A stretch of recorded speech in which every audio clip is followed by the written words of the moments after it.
ಬರ್ತಾರೆ, ಜಾಯ್ನ್ ಆಗ್ತಾರೆ. ಆದರೆ ಪ್ರಮುಖವಾಗಿ ಇಲ್ಲಿ ಮೂರು ಕ್ಷೇತ್ರದಲ್ಲೂ ಕೂಡ ಯಾವುದೇ ಪಕ್ಷ ಬಿದ್ದರೂ ಕೂಡ ಸರ್ಕಾರದ ಮೇಲೆ ಎಫೆಕ್ಟ್ ಆಗಲ್ಲ. ಆದರೆ ಒಂದು ದಿಕ್ಸೂಚಿ ಅಂತ ಕೂಡ ಎಲ್ಲರೂ ಕೂಡ ಅಂದ್ಕೊಳ್ತಿದ್ದಾರೆ.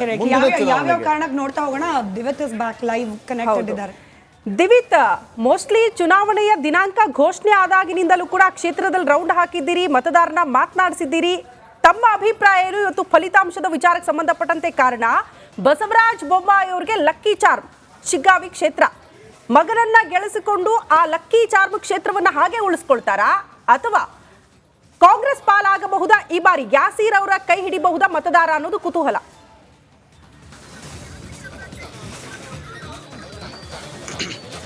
ಎಸ್, ಖಂಡಿತವಾಗಲೂ ಶ್ರುತಿ, ನಿಮಗೆ ಇಡೀ ಈ ಒಂದು ಉಪಚುನಾವಣೆಯ 3 ಕ್ಷೇತ್ರಗಳಲ್ಲಿ ಚನ್ನಪಟ್ಟಣ ಬಿಟ್ಟರೆ ಮತ್ತೊಂದು ಹೈ ವೋಲ್ಟೇಜ್ ಕ್ಷೇತ್ರ ಅಂದರೆ ಅದು ಶಿಗ್ಗಾವಿ ಕ್ಷೇತ್ರ ಆಗಿರುವಂಥದ್ದು. ಇಲ್ಲಿ ಬಿಜೆಪಿಯಿಂದ ಬಸವರಾಜ ಬೊಮ್ಮಾಯಿ ಅವರ ಪುತ್ರ ಭರತ್ ಬೊಮ್ಮಾಯಿ ಸ್ಪರ್ಧೆ ಮಾಡಿದ್ರು. ಕಾಂಗ್ರೆಸ್ನಿಂದ ಅಜ್ಜಂಪೀರ್ ಖಾದ್ರಿಗೆ ಟಿಕೆಟ್ ಕೊಡಲಾಗುತ್ತೆ ಅಂತ ಹೇಳಲಾಗ್ತಿತ್ತು. ಆದರೆ ಯಾಸಿರ್ ಖಾನ್ ಪಠಾಣ್ಗೆ ಟಿಕೆಟ್ ಕೊಡಲಾಯಿತು.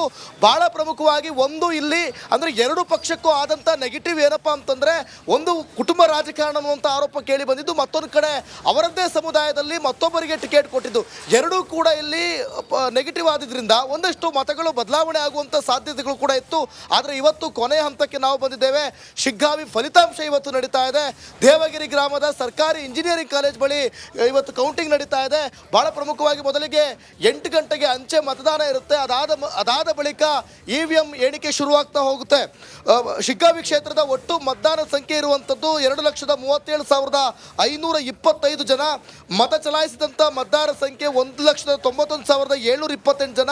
ಅದರಲ್ಲಿ ಪುರುಷರು 99,000 ಆದರೆ ಮಹಿಳಾ ಮತದಾರರು 92,000. ಇಷ್ಟು ಒಟ್ಟು 80.72% ಮತದಾನ ಆಗಿರುವಂಥದ್ದು.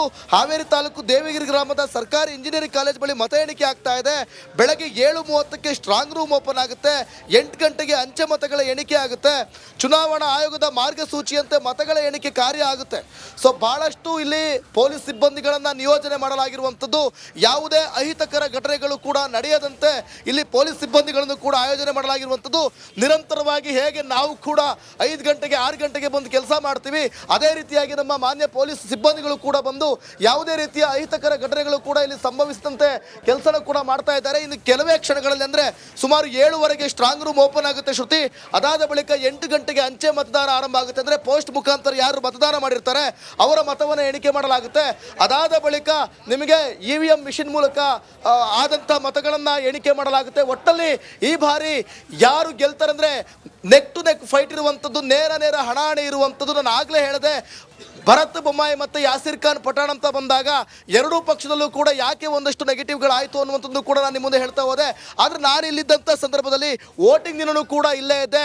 ಅದಾದ ನಂತರ ಇವತ್ತು ಕೌಂಟಿಂಗ್ ದಿನವೂ ಕೂಡ ಇಲ್ಲೇ ಇದ್ದೀನಿ. ಜೊತೆಗೆ ಶಿಗ್ಗಾವಿಗೂ ಕೂಡ 3-4 ಬಾರಿ ಬಂದು ಜನಗಳ ಅಭಿಪ್ರಾಯವನ್ನು ಕೂಡ ನಾನು ಇಲ್ಲಿ ಸಂಗ್ರಹ ಮಾಡಿರುವಂಥ ಲೆಕ್ಕಾಚಾರದಲ್ಲಿ ನೋಡ್ತಾ ಹೋದರೆ, ಒಂದು ಲೆಕ್ಕಾಚಾರದಲ್ಲಿ ಸಾಕಷ್ಟು ಜನ ಭರತ್ ಬೊಮ್ಮಾಯಿ ನಮಗೆ ಬೇಕು, ಸಾಕಷ್ಟು ಅಭಿವೃದ್ಧಿ ಮಾಡಿದ್ದಾರೆ ಅನ್ನುವಂಥ ಮಾತುಗಳನ್ನು ಹೇಳಿದ್ರೆ, ಜೊತೆಗೆ ಯಾಸಿರ್ ಖಾನ್ ಪಠಾಣ್ ಹೊಸ ಮುಖ, ನೋಡೋಣ ಅವರು ಕೂಡ ಒಂದ್ಸಲ ಅವಕಾಶವನ್ನು ಕೊಟ್ಟು ನೋಡೋಣ ಅಂತ ಹೇಳಿದ್ದಾರೆ.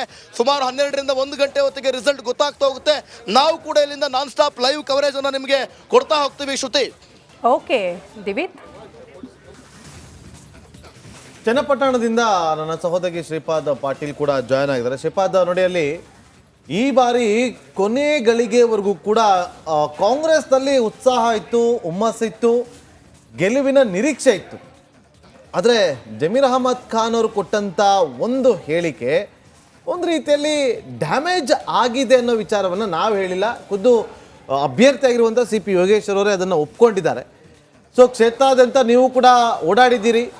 ಇವತ್ತಿನ ಸಂದರ್ಭವನ್ನು ಗಮನಿಸಿ ಹೇಳೋದಾದರೆ ಯಾರು ಗೆಲ್ಬೋದು, ಏನು ನಿರೀಕ್ಷೆ ಇಟ್ಕೊಂಡಿದ್ದಾರೆ ಜನ, ಜೊತೆಗೆ ಹೇಳಿಕೆ ಏನಾದರೂ ತಿರುವನ್ನು ಕೊಡುವ ಸಾಧ್ಯತೆ ಕಂಡು ಬರ್ತಾ ಇದೆಯಾ ಶ್ರೀಪಾದ್?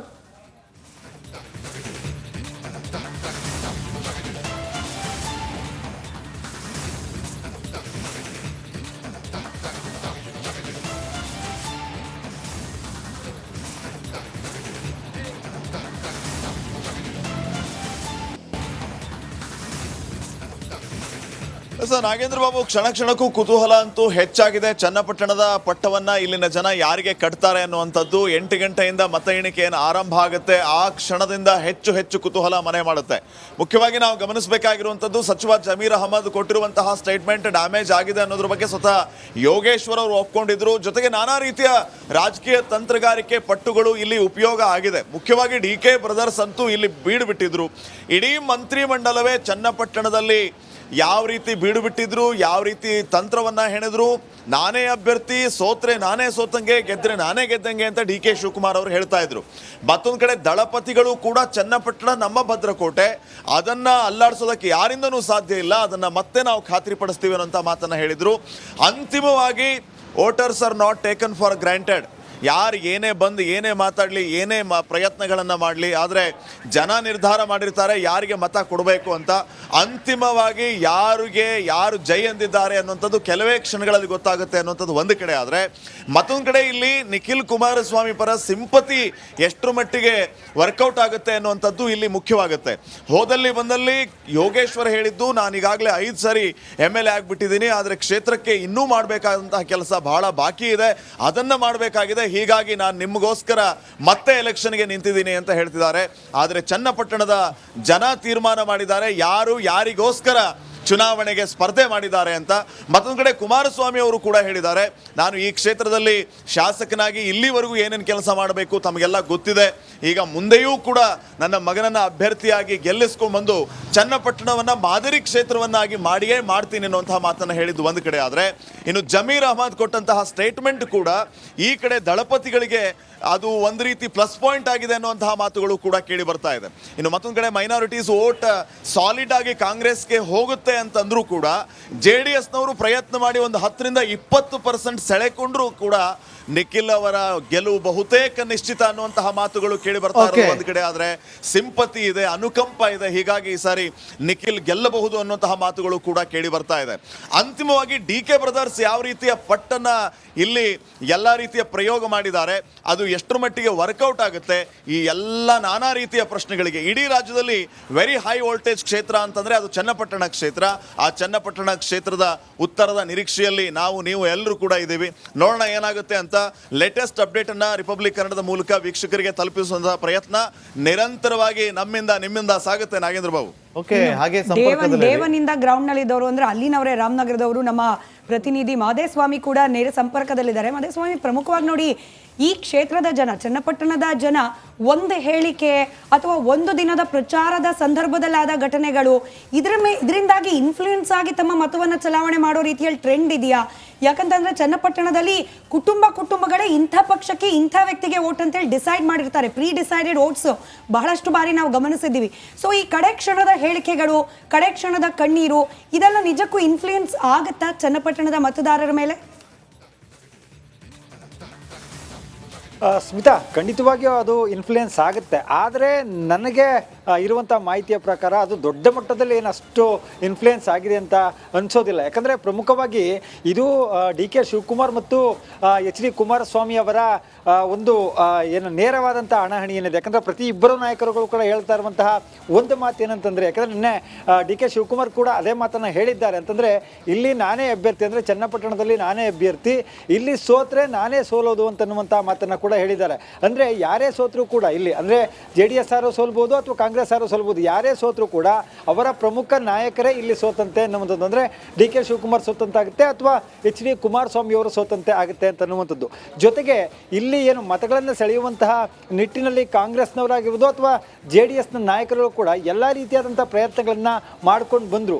ಕಾಂಗ್ರೆಸ್ಗೂ ಒಂದಷ್ಟು ಲಾಭಗಳಿದೆ, ಜೊತೆಗೆ JDSಗೂ ಒಂದಷ್ಟು ಲಾಭಗಳಿದೆ. ಯಾಕಂದರೆ ಗೆಲುವು ಮತ್ತು ಸೋಲಿನ ಲೆಕ್ಕಾಚಾರವನ್ನು ಜನರು ಕೂಡ ಬೇರೆ ಬೇರೆ ರೀತಿಯಲ್ಲಿ ಕೂಡ ತಮ್ಮದೇ ಆದಂಥ ವ್ಯಾಖ್ಯಾನಗಳನ್ನು ಮಾಡ್ತಾ ಬಂದಿದ್ದಾರೆ. ಯಾಕೆಂದರೆ ಕಾಂಗ್ರೆಸ್ನಲ್ಲಿ ದಿಢೀರಾಗಿ CP ಯೋಗೇಶ್ವರ್ ಅವರು ಬಂದು ಅಭ್ಯರ್ಥಿ ಆಗ್ತಾರೆ, ಅಂದರೆ ಕೊನೆಯ ಗಳಿಗೆಯಲ್ಲಿ ಅವರು ಅಭ್ಯರ್ಥಿ ಆದಂಥದ್ದು ಇಲ್ಲಿನ ಸ್ಥಳೀಯ ಕೆಲವು ಮುಖಂಡರುಗಳು ಕೂಡ ಇಷ್ಟ ಇರಲಿಲ್ಲ, ಅವರಲ್ಲಿ ಅಸಮಾಧಾನ ಇತ್ತು. ಆದರೂ ಸಹ DK ಬ್ರದರ್ಸ್ ಅವರನ್ನ ಎದುರಾಕೊಂಡು ನೇರವಾಗಿ ಅವರ ಅಸಮಾಧಾನವನ್ನು ಹೊರ ಹಾಕಲಿಲ್ಲ. ಆದರೆ ಏನು ಮತದಾನದ ವೇಳೆ ಕೂಡ ಅವರು ತಟಸ್ಥರಾಗಿ ಅದು